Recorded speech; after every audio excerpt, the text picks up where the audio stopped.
Coucou tout le monde, j'espère que vous allez bien. Aujourd'hui, on se retrouve dans ce nouveau débrief et on va débriefer le Grand Prix qui vient de se passer, à savoir le Grand Prix du Japon. On revient d'une semaine de pause et on revient surtout avec un nouveau vainqueur de Grand Prix pour la première fois, mais également des petites attentes à droite, à gauche, des choses qu'on aurait pu espérer à la suite du Grand Prix de Chine. En tout cas, moi, j'espérais des choses. Donc, écoutez, j'espère que vous êtes bien installés. J'espère que vous allez bien. Je ne sais pas si je vous l'ai demandé. Donc voilà, j'espère que vous allez bien, que vous êtes bien installés, que vous avez de quoi manger, que vous avez de quoi boire ou alors que vous êtes concentrés sur la route. J'espère juste que vous allez bien pour écouter cet épisode. Et en plus, c'est un épisode un peu spécial. Pas pour grand-chose, hein. Il s'agit du premier Grand Prix où les 22 voitures ont pris le départ de la course. Et ça, les amis, je pense que ça s'applaudit. Donc voilà, j'espère que vous êtes bien installés. Et bien écoutez, on peut tout de suite commencer avec le premier sujet de l'épisode.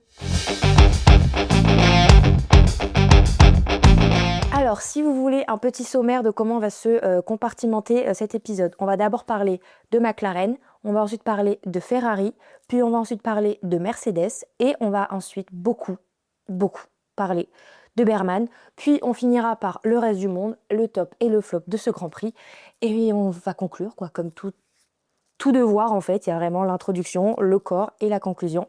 Et donc on part tout de suite au grand 1 de ce devoir, qui n'est autre que McLaren. Alors déjà, McLaren, on peut saluer le premier Grand Prix de Piastri, puisque premier Grand Prix, premier podium. Et ça les enfants, j'avoue que c'est une petite stat que je suis contente de voir. Moi, vous savez que Piastri fait partie de mon top 3 des pilotes, donc on va vous dire que ce début de saison par rapport à Piastri a été un chouïa compliqué, mais très très contente de le voir sur podium.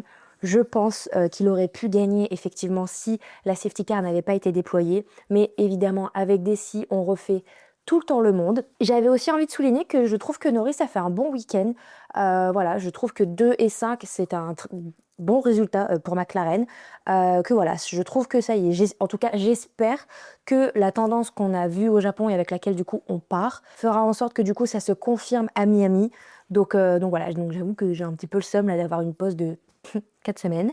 Mais voilà, en tout cas, Piastri pour moi a fait une très belle course.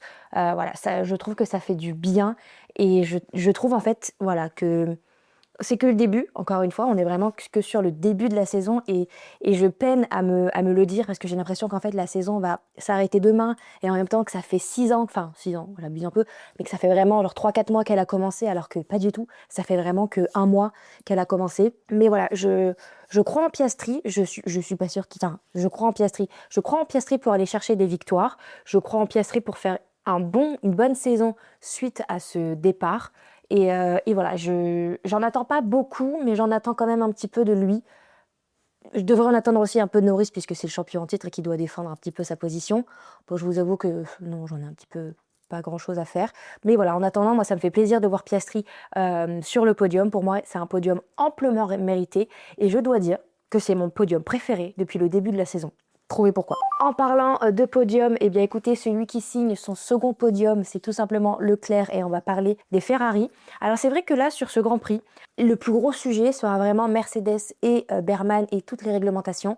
Voilà, McLaren, rythme de course pour moi qui est bien lancé, de croisière, pardon, qui est bien lancé. Ferrari, bah écoutez, ils sont sur le podium depuis 3 courses, donc c'est très bien. Leclerc étant celui qui signe les 2 podiums avec Hamilton au milieu pour la Chine. Moi, j'avais envie de dire un truc sur Leclerc et j'ai peut-être l'impression de le dire chaque année. J'ai l'impression que là, on est en train de voir un Leclerc qui est au meilleur de sa forme. Dans le sens où je me suis souvent retrouvée à être impressionnée de ses performances, notamment voilà, ses premières victoires m'ont complètement époustouflée, la victoire à Monaco également. Voilà, toutes ces victoires m'époustouflent un petit peu à chaque fois. Mais je ne sais pas si j'avais pris le recul nécessaire pour me dire « Ouh, ah ouais !» Genre, on aime tous Leclerc et je sais pas si on l'aime tous parce que il est hyper sympathique, parce que son histoire elle est touchante, parce que c'est un bon pilote. Je trouve que voilà, il rassemble un peu le truc de voilà, tout le monde l'aime. J'ai l'impression que voilà, déjà que j'ai l'impression que personne ne déteste Leclerc et ça c'est sûr. Mais est-ce que on respecte assez le talent qu'est Leclerc?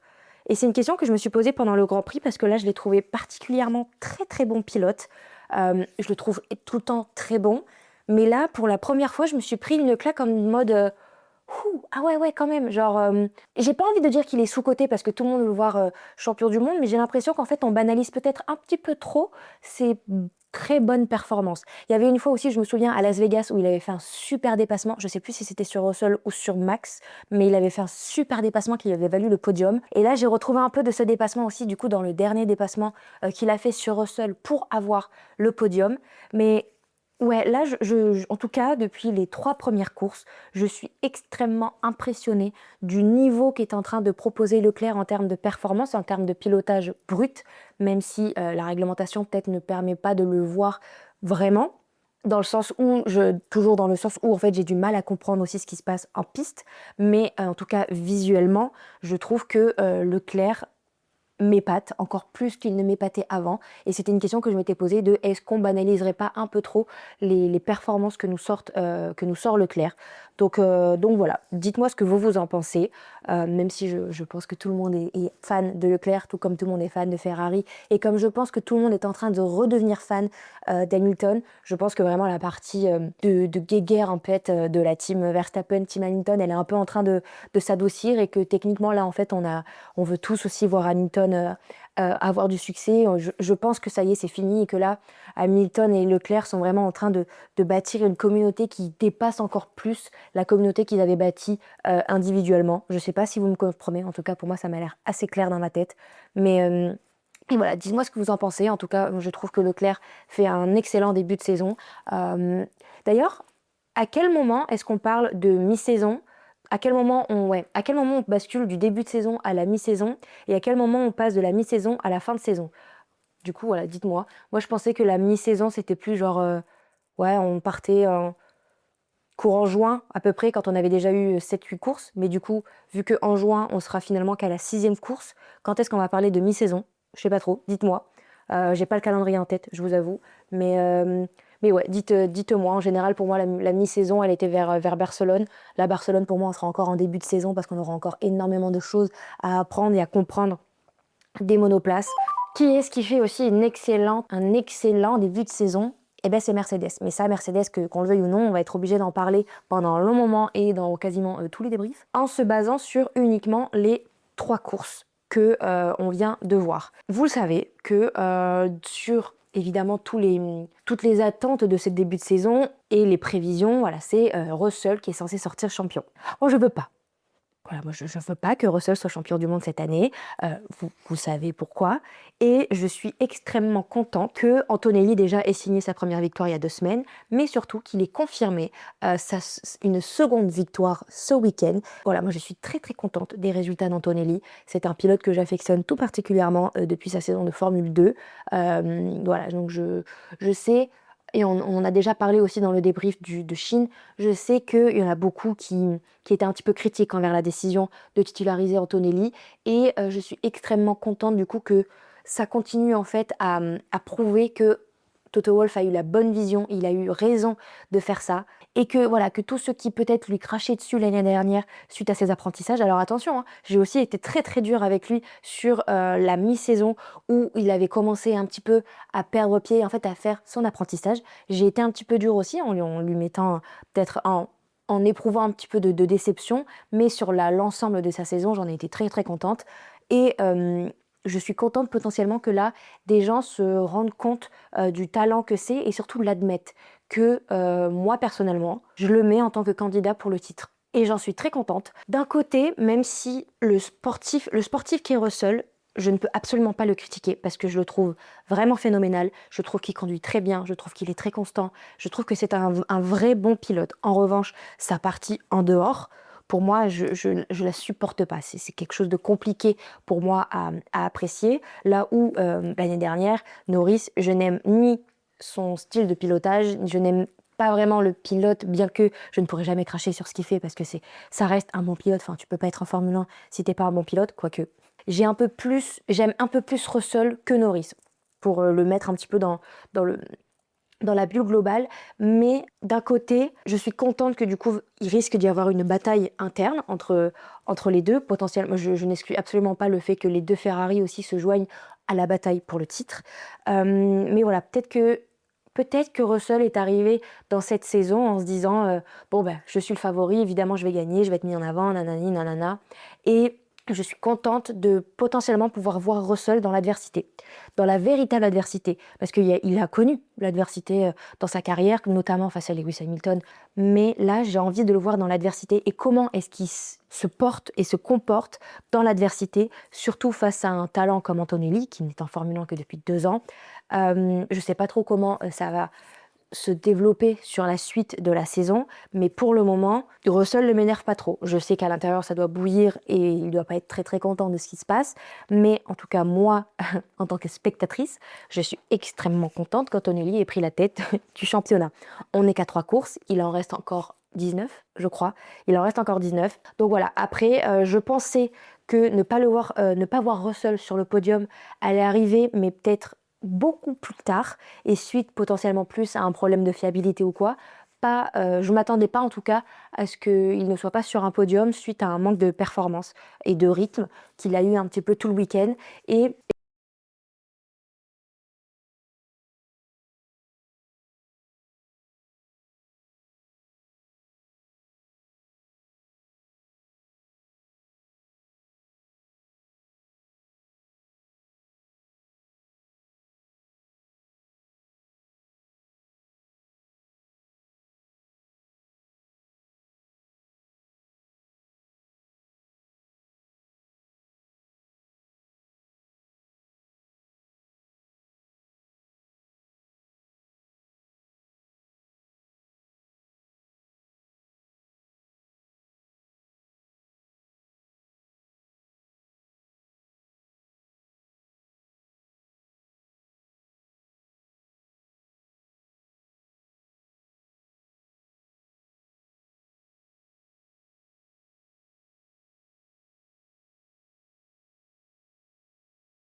au final, je suis assez contente de voir que les podiums changent. Voilà, sur 3 podiums, on a eu une fois Antonelli, on a eu 2 fois Antonelli, on a eu 2 fois Russell, on a eu 2 fois Leclerc, on a eu une fois Piastri, on a eu une fois Hamilton.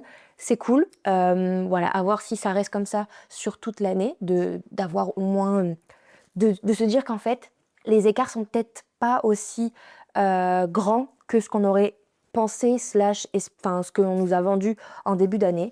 Donc voilà, moi je suis très contente en tout cas du début de saison pour Antonelli, pour Ferrari, même pour Russell, hein, il fait un très très bon début de saison. Donc voilà, en attendant, Antonelli prend la tête du championnat et devient du coup le plus jeune leader et le plus jeune double vainqueur de Grand Prix. Donc on continue avec les records pour Antonelli. Et voilà. Donc je pense que en tout cas, la bataille risque d'être très belle. Je pense que la bataille va être dure, que Toto Wolff risque de perdre pas mal de cheveux et prendre quelques rides jusqu'à la fin de la saison. Évidemment, je n'exclus pas les Ferrari du championnat, que ce soit constructeur ou même pilote. Et potentiellement, pourquoi pas, plus tard, avec un gros revirement de situation, ajouter pourquoi pas les McLaren. Je sais pas. En attendant, peut-être qu'elles vont pas jouer le championnat, mais en tout cas peut-être qu'elles vont mettre un petit peu en difficulté les Mercedes et potentiellement aussi les Ferrari.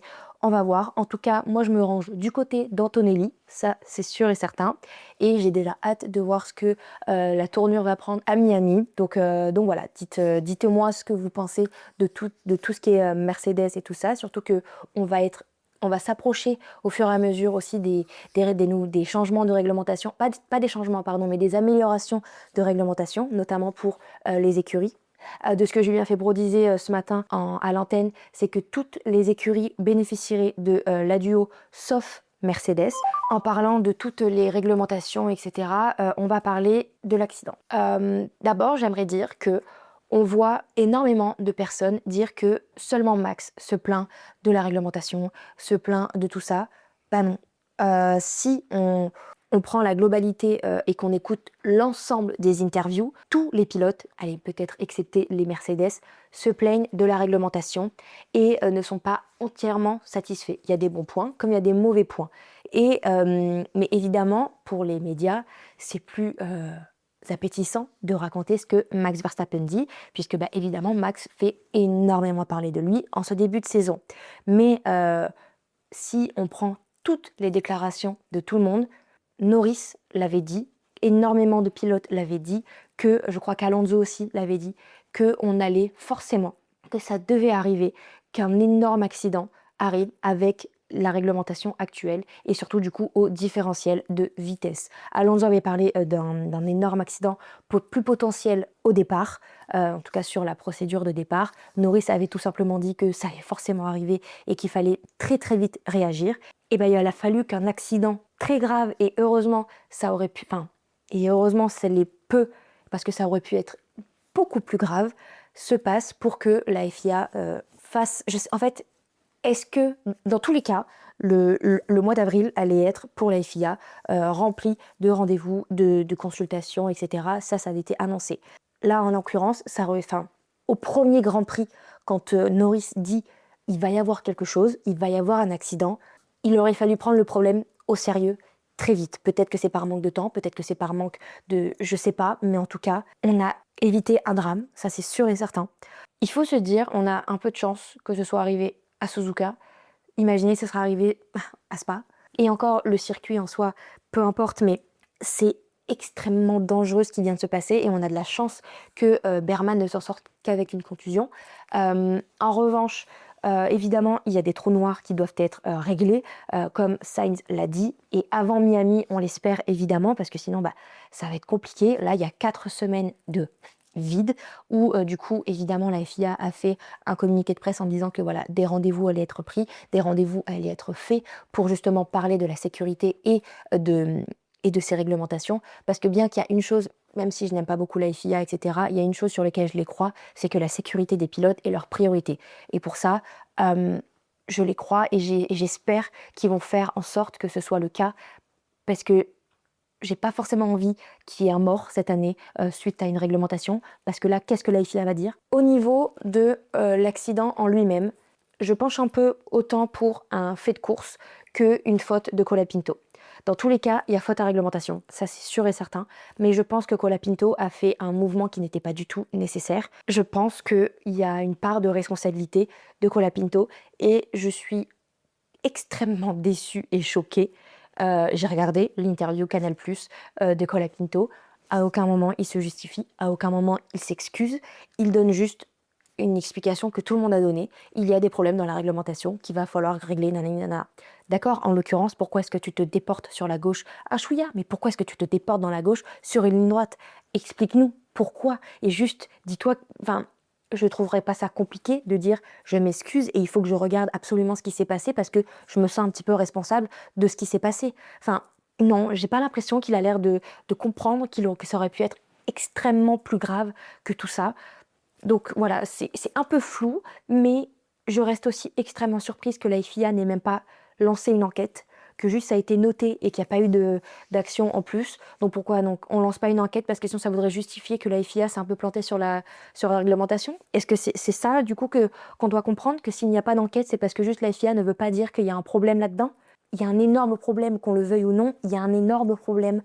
En fait, c'est ça, c'est que d'un côté, je me dis, on a frôlé la catastrophe. D'un côté, j'ai l'impression que pour certains, c'est un effet de course. D'un côté, c'est 100% la faute à Colapinto. D'un côté, c'est 100% la faute à la réglementation. C'est un mélange de tout ça, les gars. C'est un 100% mélange de tout ça. Donc, ça tombe à pic qui est un mois de pause pour, déjà, pour Berman, parce que du coup, il va pouvoir se reposer. Ça, c'est sûr. Pour la FIA, qui va pouvoir, j'espère, apporter des réponses et des améliorations à tout ça.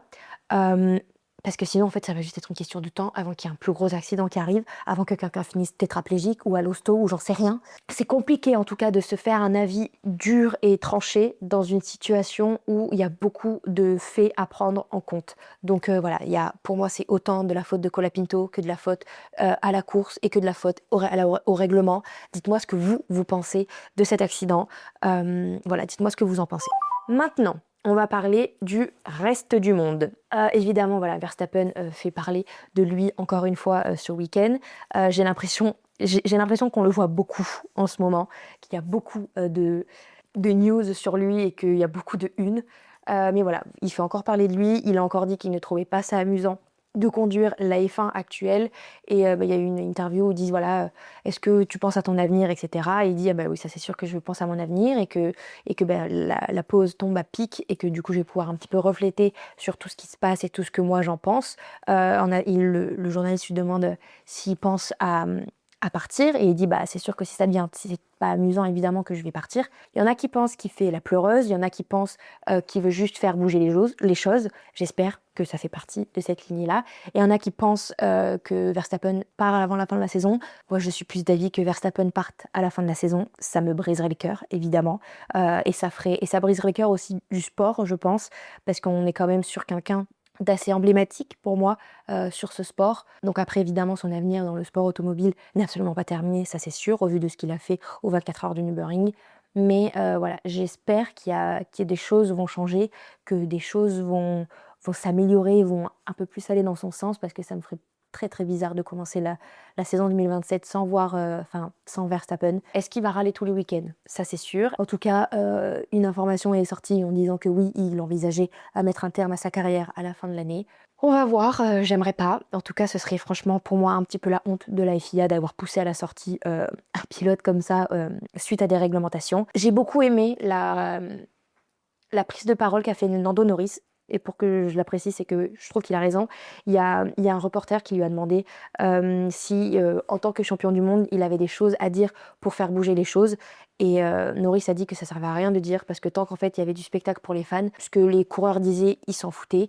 Et je pense qu'il a un petit peu raison. Je pense que aussi bien que la FIA voudra faire croire que les coureurs ont leur mot à dire, j'ai pas l'impression. Alors que pourtant, les coureurs sont les premiers dans la voiture, sont les premiers qui mettent leur vie en danger tous les week-ends pour donner aux fans ce qu'ils ont quand même envie de voir, c'est-à-dire du spectacle, du beau dépassement. Et j'ai pas l'impression qu'on prend en compte les retours des coureurs. Je suis plutôt d'accord avec Villeneuve quand il dit que ce ne sont pas vraiment des dépassements, mais que ce sont vraiment juste des passages. Voilà, il y a plein de bonnes choses de cette réglementation, ça c'est sûr. En l'occurrence, le non-respect du sport, on va dire. Et Jean-Luc Roy aussi l'a dit, c'est un changement de mentalité en fait. Et je trouve qu'il a raison. Et c'est vrai que du coup, cette mentalité pour moi ne colle pas vraiment à ce que le sport instaure depuis des années et à ce que le sport a instauré aux pilotes de haut niveau. Enfin, je parle encore plus de haut niveau. La mentalité de Leclerc, la mentalité de Verstappen, la mentalité des champions, pour moi, ne va peut-être pas avec cette réglementation, bien que Lewis Hamilton a l'air de l'adorer et je comprends. Tu gagnes, tu es aux avant-postes et tu as une bonne voiture, je comprends. En fait, ce qui est bizarre, c'est que j'arrive pas à me faire un avis 100%. Il y a toujours des j'aime bien, mais j'aime pas, mais. Et c'est très bizarre. Et ce que je veux pas, en tout cas, c'est que cette réglementation pousse Verstappen à la sortie. Donc voilà, il y a. Il y a un cas d'école en tout cas à étudier sur Verstappen. Voilà, après, est-ce qu'il râle juste pour peut-être qu'on le retienne? Je suis pas sûre que Verstappen il en a à foutre qu'on le retienne ou non. J'aime pas trop le voir râler, ça c'est sûr. Mais voilà, j'ai un petit peu peur de ce qui peut se passer du jour au lendemain, dire ouais, voilà, en fait j'en ai marre, je me casse. À voir. J'aimerais aussi beaucoup qu'on mette dans le reste du monde un énorme respect sur Gasly. Je trouve qu'il a un bon niveau là. Alors évidemment la voiture aide et il l'a dit lui-même que c'est une des meilleures voitures qu'il a eues depuis le début de sa carrière. Mais il est en train de porter tout le projet Alpine à lui tout seul puisque Colapinto de toute façon n'est pas vraiment présent dans la course au point. Mais malheureusement je vois pas qui est-ce qu'on pourrait mettre pour le remplacer pour le moment. À voir. Donc vraiment, Gasly là m'impressionne, vraiment il m'impressionne et je suis contente pour lui que la tournure en fait change un petit peu pour lui, que ça change un petit peu. Extrêmement déçu pour Bortoleto. C'est dommage parce qu'il avait fait une très très bonne qualif, mais il n'a pas réussi à le consolider en course. C'est pas grave. Maintenant. Je voulais en parler parce que je sais que c'est un sujet qui touche pas forcément tout le monde et peut-être que je vais être la seule à qui ça touche. Personnellement, je suis un petit peu outrée et choquée que Alonso ait pris part à la course ce week-end. Tu te bats pas pour un championnat, que ce soit pilote ou constructeur. Les 2 dernières courses, tu les as pas finies. Ta femme vient d'accoucher. 24 heures après, tu es à l'autre bout du monde pour une course où tu vas finir 18e. Alors super, bravo, t'as fini la course pour la première fois de la saison. Super. En attendant, il y a une maman seule avec un bébé de 3 jours et toi, t'es là en train de courir pour un tracteur. Moi, personnellement, ça me choque. Je peux comprendre que peut-être que ça... Enfin, même, je suis quasiment sûre que ça a été discuté avant et que c'était un accord et que tout va bien. Tu marques pas de points, t'es pas dans la course au championnat. Reste. Et alors, ok, il y en a peut-être qui vont me dire, mais oui, mais de toute façon, il y a un mois de pause après. Mais j'en ai rien à foutre qu'il y a un mois de pause après. Putain, la femme, elle vient d'accoucher, elle est ouverte de partout. Il y a un bébé de 24 heures. Et toi, tu vas faire... Non, non, non, non. Toi, tu restes auprès de la maman. Tu restes auprès de la maman, tu restes auprès du bébé. Et tu reprendras la course à Miami. Il y a un mois de pause. Donc justement, profite. Genre, cette course, on n'en a rien à faire. Donc je trouve ça limite. Enfin, moi, j'ai trouvé ça vraiment pas cool.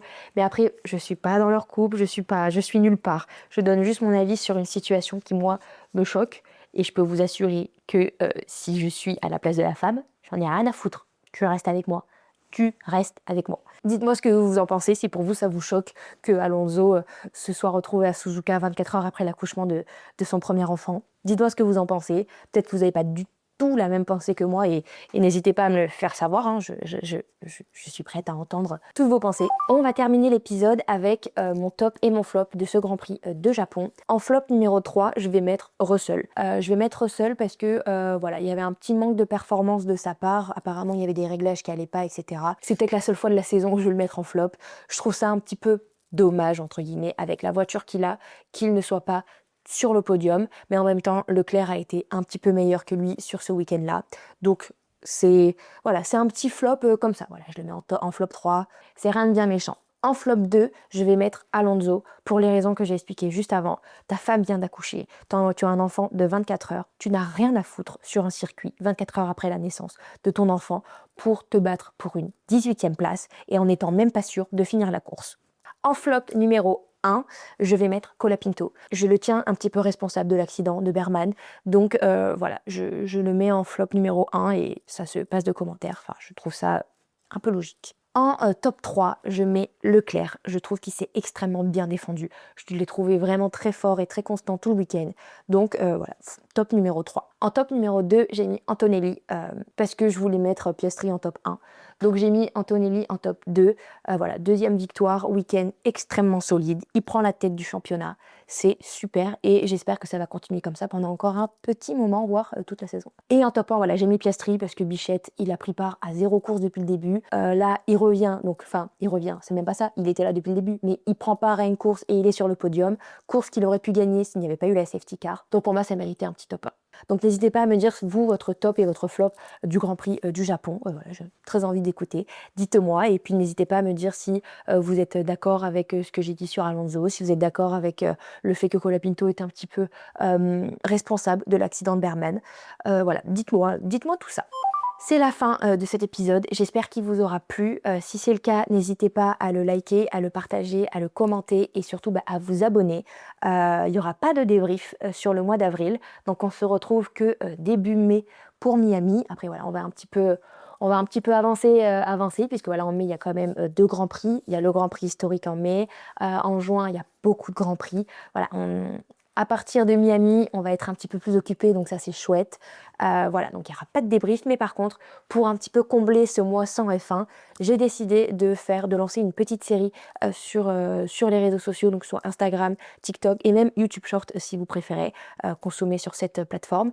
Je vous donne pas le thème encore, mais sachez qu'il va y avoir des petites vidéos sur tout le mois d'avril pour patienter et pour en apprendre un petit peu plus sur les personnalités de ce sport. Donc voilà, j'espère que l'épisode vous a plu. N'hésitez pas à me donner vos avis en commentaire. Et si vous voulez continuer l'aventure Boule Virage, n'hésitez pas à vous abonner, que ce soit ici ou sur les autres réseaux sociaux. Et moi, j'ai plus qu'à vous dire, ciao les copains!